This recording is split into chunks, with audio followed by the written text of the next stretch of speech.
इस खबर के लिखे जाने तक तो यही सच था कि नीतीश कुमार अब भारतीय जनता पार्टी के साथ मिलकर बिहार में सरकार बनाएंगे और आगे भी एनडीए से जुड़कर ही चुनाव भी लड़ेंगे। लेकिन इस खबर के छपने तक ये सच कितना सच बना रहता है वो तो समय ही बताएगा, क्योंकि नीतीश जिस तरह से पार्टी बदल रहे हैं, आगे कुछ भी कह पाना बड़ा मुश्किल है। नीतीश ने अपने राजनीतिक करियर की शुरुआत सीपीआई से की थी। बाद में अपने हितों की रक्षा करते हुए वो कभी बीजेपी, कभी आरजेडी तो कभी कांग्रेस के खेमे में दिखाई दिए। मुख्यमंत्री बनने की उनकी लालसा ने कभी भी उन्हें किसी एक पार्टी के प्रति ईमानदार नहीं रहने दिया। एक वक्त पर लालू के साथ कंधे से कंधा मिलाकर चलने वाले नीतीश पर लालू को चारा घोटाले में कटघरे में खड़ा करने का आरोप भी लगता रहा है। ये बात अलग है कि नीतीश ने इस बात को कभी स्वीकारा ही नहीं। नीतीश ने लालू को बिहार से हटाने के लिए हर तरह का चुनावी पैंतरा अपनाया।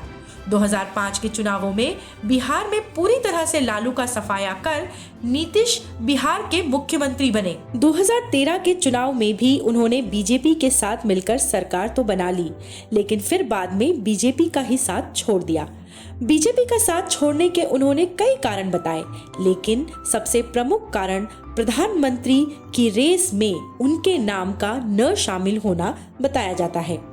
उस वक्त एनडीए में प्रधानमंत्री पद के दावेदार नरेंद्र मोदी थे और नीतीश बिहार के मुख्यमंत्री बनने के बाद देश के प्रधानमंत्री बनने का सपना भी देख रहे थे।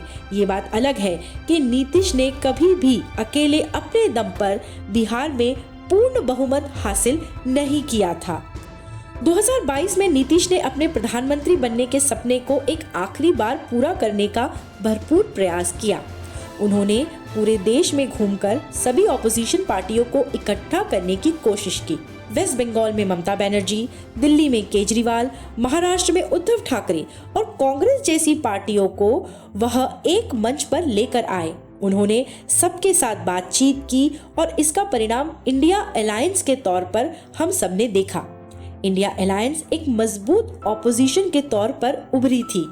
बीजेपी में भी एक बार इस गठबंधन को लेकर एक बेचैनी का माहौल देखा गया था। नीतीश सारी पार्टियों को एकजुट करने में समर्थ हुए थे। नीतीश खुद को पीएम पद के दावेदार के रूप में आगे करना चाहते थे, लेकिन इस बात से कांग्रेस और टीएमसी दोनों को ही दिक्कत थी। कांग्रेस जहां राहुल गांधी को अपना सर्वे सर्वा मानती थी, वहीं ममता बनर्जी भी प्रधानमंत्री की रेस में शामिल होना चाहती थी। इसके अलावा भी इंडिया अलायंस में बेशुमार मुश्किलें थीं। इंडिया अलायंस में कभी भी ठोस रूप से सीटों की शेयरिंग, पार्टियों के मध्य कोऑर्डिनेशन, चुनावी रणनीति, मैनिफेस्टो आदि को लेकर अहम फैसले या रणनीति नहीं बनाई गई। इंडिया अलायंस में पार्टियों के बीच में तू मैं भी होती रही। जहां टीएमसी और लेफ्ट आपस में भिड़ते हुए नजर आए, तो राजधानी में कांग्रेस और आप भी एक दूसरे पर छीटाकशी करने से नहीं चूके। कांग्रेस खुद को इंडिया अलायंस के लीडर के रूप में देखना चाहती थी और किसी भी हाल में राहुल को बैक फुट पर आने नहीं देना चाह रही थी। कांग्रेस की भारत जोड़ो यात्रा भी केवल राहुल की ही भारत जोड़ो यात्रा बनकर रह गई। कांग्रेस का Rahul centric mindset India alliance की बाकी पार्टियों के लिए मुश्किल खड़ी कर रहा था।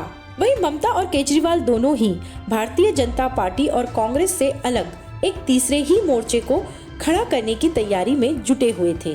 हालत अब ये है कि कई सारी राज्यों में पार्टियों ने इंडिया अलायंस से अपने हाथ पीछे खींच लिए हैं।